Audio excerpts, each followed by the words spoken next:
Want to study in Germany? Then Excella is the best option. Admissions with scholarships available. Call 9881 96666. ఆంధ్రప్రదేశ్లో ప్రతి ఇంటికి కూడాను సకల సౌభాగ్యాలు అందించాలనే ఎజెండాగా గౌరవ ముఖ్యమంత్రి పనిచేస్తున్నారు. అయితే మోస్ట్లీ వచ్చి కోస్తా జిల్లాలకు సంబంధించి కూడాను చాలా వరకు సముద్ర తీర ప్రాంతాల్లో గతంలో స్వాతంత్రం వచ్చినప్పటి నుంచి కూడా ఇప్పటి వరకు ఎవరు కూడాను అభివృద్ధి వైపు తీసుకెళ్ళలేని పరిస్థితి. అయినా సరే 2 సంవత్సరాల పాటు కరోనా కష్టకాలంలో కూడాను ముఖ్యమంత్రి బాగా పనిచేశారని అటు జాతీయ స్థాయిలో కూడాను మంచి గుర్తింపు వచ్చింది. ఇప్పుడు మా కృష్ణా జిల్లాకు వచ్చేపాటికి మచిలీపట్నం తీర ప్రాంతాల్లో ఎప్పుడు నుంచి కూడా అంటే బ్రిటిష్ వారి నుంచి కూడాను కలగా ఉన్న హార్బర్లు కానీ పోర్టులు కానీ నిర్మాణానికి గౌరవ ముఖ్యమంత్రి గ్రీన్ సిగ్నల్ ఇచ్చారు. దానికి సంబంధించి పనులు కూడా వేగవంతంగా జరుగుతున్నాయి. కృష్ణా జిల్లాలో తనకంటూ రాజకీయంగా ప్రత్యేక గుర్తింపు పొందిన మొండి మనిషి మాజీ మంత్రి పేర్ని నాని ఎలాగైనా సరే ఈ ప్రాంతంలో ఫోర్టు సాధనకు నడుమించారు. ప్రస్తుతం వారి కుమారుడు మనతో ఉన్నారు. ఆయన అడిగి మరిన్ని వివరాలు తెలుసుకునే ప్రయత్నం చేద్దాం. బాబు, ముందుగా మీకు శుభాకాంక్షలు. ఎవరు కూడా ఈ ప్రాంతంలో ఇటువంటి సాహసాలు చేయలేదు, కేవలం ఓటు బ్యాంకు రాజకీయాలే చేశారు. వీడు మొగడరా బుజ్జి పేరుని నాని అని చెప్పి కూడాను స్థానికంగా ఉన్న పల్లెకారులందరూ కూడా చెప్తున్నారు. అంటే ఈ విజయాన్ని ఎలా మీరు చూస్తున్నారు? పూర్తి క్రెడిట్ మేము జగన్మోహన్ రెడ్డి గారికి ఇవ్వదలుచుకున్నామండి. ఎందుకంటే మా ప్రాంతం పట్ల ఆయనకున్న ప్రేమని తెలియజేస్తూ మెడికల్ కాలేజ్ అయితేనే, ఈ ఫిషింగ్ హార్బర్ అయితేనే, రేపు 22వ తారీఖున స్టార్ట్ చేయబోయే పోర్టు పనులు అయితేనే, అంటే ఆల్ ఆఫ్ సడన్ అండి ఇన్ని అభివృద్ధి కార్యక్రమాలు ఒకేసారి ఒకే టర్మ్లో ఇన్ని అభివృద్ధి కార్యక్రమాలు చేయడం అనేది నిజంగా జగన్మోహన్ రెడ్డి గారు సీఎం అవడం అన్ని ప్రాంతాల కంటే మచిలీపట్నం ప్రాంతానికి చాలా అదృష్టంగా భావిస్తున్నాం. కాబట్టి మీరు అన్న ఆ మొగాడ్రా బుజ్జి అనే క్రెడిట్ ఫస్ట్ జగన్మోహన్ రెడ్డి గారికి ఇచ్చిన తర్వాత ఎవరికి ఇచ్చినా బాగుంటుందని నేను భావిస్తాను. ఇప్పుడు చెప్పండి, చాలామంది చాలా రకాలుగా ఇక్కడ ప్రయత్నాలు చేశారు. ఫోర్టు నిర్మాణం చేస్తామని చెప్పి కూడా కొంత గ్లామర్ ఇచ్చి కనుమరుగైపోయారు. కానీ ఇప్పుడున్న పరిస్థితుల్లో ఈ నిర్మాణం ద్వారా మచిలీపట్నం ప్రజలకి గొప్పగా జరిగే అభివృద్ధి ఏ విధంగా ఉండబోతుంది? అంటే మీరు గమనిస్తే అండి, రాజకీయాల్లో ఈరోజు నామకే వాస్తే కార్యక్రమాలు చేసేవాళ్ళు చాలామంది ఉంటారు, కానీ చిత్తశుద్ధితో చేసేవాళ్ళు చాలా తక్కువ మంది ఉంటారు. ఇప్పుడు రాజశేఖర రెడ్డి గారు ఎంతో చిత్తశుద్ధితో ఆ రోజు పోర్టు నిర్మాణ పనులు ప్రారంభం చేయడానికి వచ్చారు. కానీ ఆ రోజు మనందరికీ తెలిసిందే, రాజశేఖర రెడ్డి గారు లేకుండా పోవడం, తర్వాత రాష్ట్ర విభజనలు, తర్వాత రకరకాల ఇబ్బందులు రావడం, ఆ ఇబ్బందుల్లో మా పోర్టు కూడా వెనకబడిపోవడం, అలాగే 2014లో తెలుగుదేశం ప్రభుత్వం రావడం, వాళ్ళు కూడా కనీసం పోర్టుని స్టార్టింగ్ 6 నెలల్లోనే నిర్మాణం చేస్తా అని చెప్పి ఆ తర్వాత కనీసం పట్టించుకోకుండా చివరిలో ఎలక్షన్లకి 2 నెలలు నెల ముందు ఒక పెద్ద పైలాన్ని కట్టేసి పోర్టు చేసేస్తున్నామని, నిజంగా ఏదో అంటే ప్రజలు ఏమీ తెలియదు అనుకున్నాం, ఏంటో ఊరికే షిప్పులు అవన్నీ ఊరేగించి లారీల మీద పెట్టి ఊరేగించి ఏమీ చేయకుండా పరిస్థితి. కానీ ఈరోజు మీరు గమనించినట్టయితే జగన్మోహన్ రెడ్డి గారు దానిపైన, అంటే ఏదైతే మైటాస్ కంపెనీ వాళ్ళు, నవయుగ కంపెనీ వాళ్ళు ఇలా అంటే పని చేయకుండా కాలాన్ని ఎక్కువ కాలయాపన చేస్తున్నారని గమనించి వీళ్ళైతే సరికాదు, కొత్త కంపెనీకి ఇస్తే వాళ్ళు చిత్తశుద్ధితో పనిచేస్తారని వాళ్ళు కోర్టుకెళ్ళి జగన్మోహన్ రెడ్డి గారి మీద పోరాడినా అవన్నీ కోర్టు కేసులన్నీ దాటుకుని ఈరోజు పనులు పూర్తిగా నిర్మాణం చేయడానికి ఈరోజు ఆయన వస్తున్నారు. అంటే మీరు గమనించవచ్చు, అంటే చిత్తశుద్ధి ఉండే వ్యక్తులకి లేదా రాజకీయంగా లబ్ధి పొందాలనే వ్యక్తులకి తేడా. అంటే వాళ్ళు ఎలక్షన్లకు కొన్ని రోజుల ముందు నామకే వాస్తే చేయడం వేరు, కానీ ఈరోజు జగన్మోహన్ రెడ్డి గారు ఎలక్షన్కి దాదాపు 11 నెలల ముందల ఈ పోర్టు పనులు బిగిన్ చేయడానికి వస్తున్నారు. అంటే మీకు వేరే సాక్ష్యం ఏం అక్కర్లా, మెడికల్ కాలేజు, ఫిషింగ్ హార్బర్ ఎంత చిత్తశుద్ధితో చేసామో అంతే చిత్తశుద్ధితో పోర్టు పనులు కూడా చేస్తామని తెలియజేయగలుగుతాం. చెప్పండి బాబు, మొత్తం మీద కూడా గతంలో నాన్నగారు ఏదైతే ఈ ప్రాంతంలో బాధ్యత వహించారో అప్పుడంతా కూడా రోడ్లు సుందరీకరణ చేశారు, మచిలీపట్నంలో ఎప్పుడూ లేని విధంగా రోడ్లు అభివృద్ధి చేశారు. అయితే తర్వాత కొన్ని మార్పులు జరిగాయి. అంటే ప్రజలు వీటిని ఏ విధంగా యాక్సెప్ట్ చేస్తున్నారు, ఇప్పుడు ఎలా ఉండబోతుంది? ఒకటే చెప్పగలమండి, బందర్ ఏమన్నా అభివృద్ధి చెందిందంటే అప్పుడు రాజశేఖర రెడ్డి గారి హయాంలో, తర్వాత మళ్ళీ జగన్మోహన్ రెడ్డి గారి హయాంలో. అంతే అభివృద్ధి అయినా సంక్షేమమైన, ఎందుకంటే రాజశేఖర రెడ్డి గారు ఇచ్చినప్పుడు పట్టాల తర్వాత మళ్ళీ జగన్మోహన్ రెడ్డి గారు మా ఊర్లో పేద ప్రజలకు పట్టాలు ఇచ్చారు. అలాగే ఇన్ని ప్రాజెక్ట్స్ కూడా జగన్మోహన్ రెడ్డి గారి హయాంలోనే జరుగుతున్నాయి.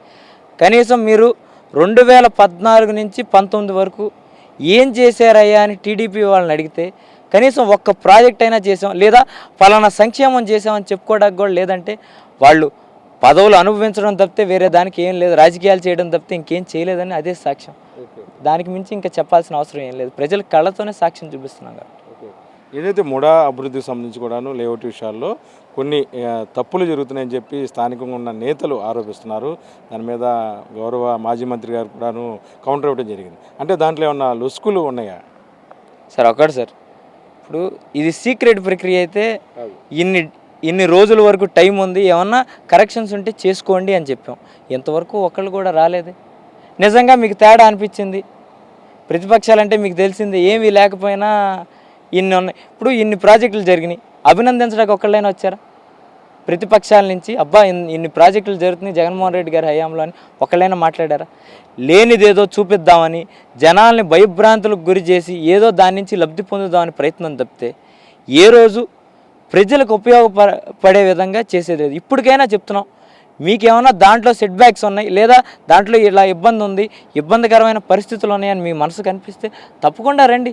దాచే వ్యవస్థ కాదు కదా, అందరి దగ్గర ఇప్పుడు కాపీలు ఉన్నాయి కదా, ఏమి దాచే ప్రక్రియ కాదు కదా. కాబట్టి బురద జల్లకండి. రాజకీయాల కోసం ఊరికి ఏదో ఒకటి లబ్ధి పొందడం కోసం ఏదో ఒకటి మాట్లాడద్దు. ఎందుకంటే ప్రజలు కూడా అందరు చదువుకున్నారు, పాత రోజులు కాదు, ఏది పడితే అది మాట్లాడేస్తే ప్రజలు వింటారు.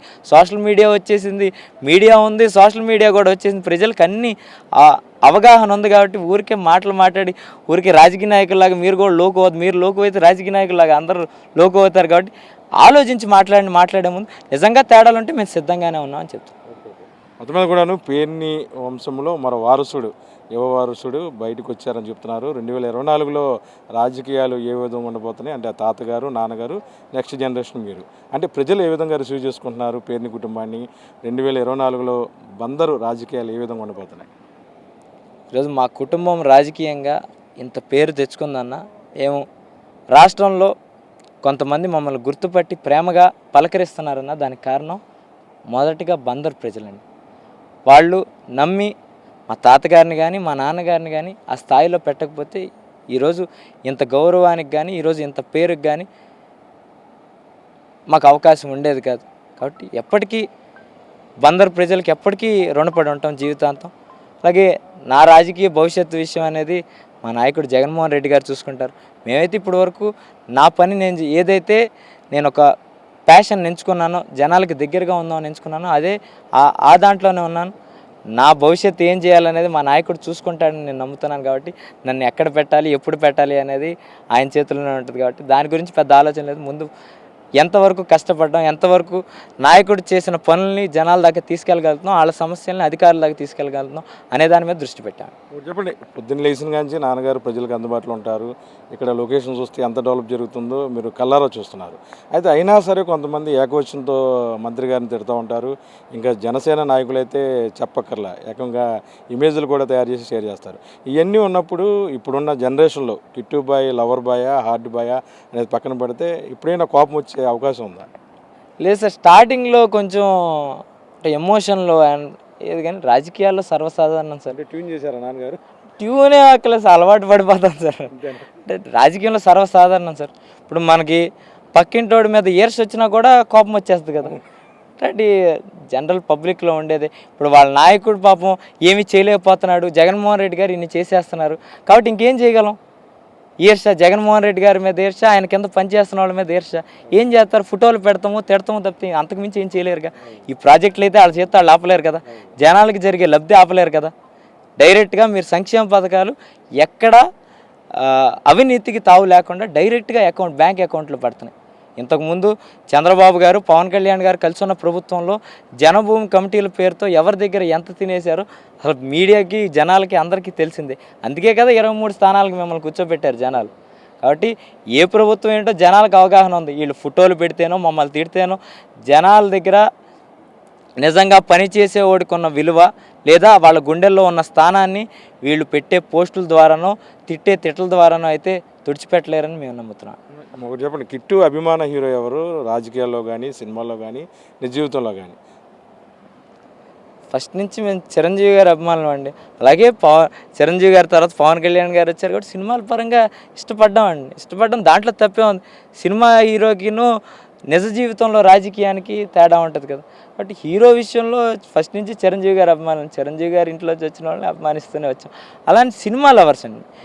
మీరు చూసుకున్నట్టయితే ఎక్కడైనా మా ఊరనే కాదు, కృష్ణా జిల్లా, ఎక్కువ గోదావరి జిల్లాల్లో మీరు చూసుకుంటే ఆంధ్రప్రదేశ్లో కూడా ఎక్కువ మెగా ఫ్యామిలీ సినిమా లవర్స్ ఎక్కువ ఉంటారు. ఏ మంచి సినిమా వచ్చినా చూడాలి అంటే ఇది ఎంటర్టైన్మెంట్. దాంట్లో మనకు కొంతమంది ఇష్టం ఉంటారు. చిరంజీవి గారు ఎవరికి కాదు, మీకు కాదా చిరంజీవి గారు ఫేవరెట్ హీరో, ఎవరికి కాకుండా ఉన్నాడు చిరంజీవి గారు. ఒకప్పుడు ఒక తరం అంతా చిరంజీవి గారి ఫ్యాన్స్. అలాగే ఆయన కుటుంబం నుంచి వచ్చిన వాళ్ళని కూడా ఇష్టపడతా వచ్చాం. కానీ రాజకీయాలు వేరే, సినిమాలు వేరే. మొత్తమే కూడాను పొలిటికల్ బ్యాక్గ్రౌండ్ ఉన్న మీరు రాబోయే రోజుల్లో ఖచ్చితంగా సక్సెస్ అవుతారని చెప్పి కూడాను ఎవరైతే పేరుని అభిమానులు ఉన్నారో అందరూ చెప్తున్నారు. 2024లో అసెంబ్లీ టికెట్ కూడా మీకేం చెప్తున్నారు అంటే ఇప్పుడు జరుగుతున్న అభివృద్ధి వన్ సైడ్గా పేరుని కుటుంబాన్ని తిరిగి విజయం చేకూర్చేలాగా పని చేస్తామని బందరు ప్రజలు చెప్తున్నారు.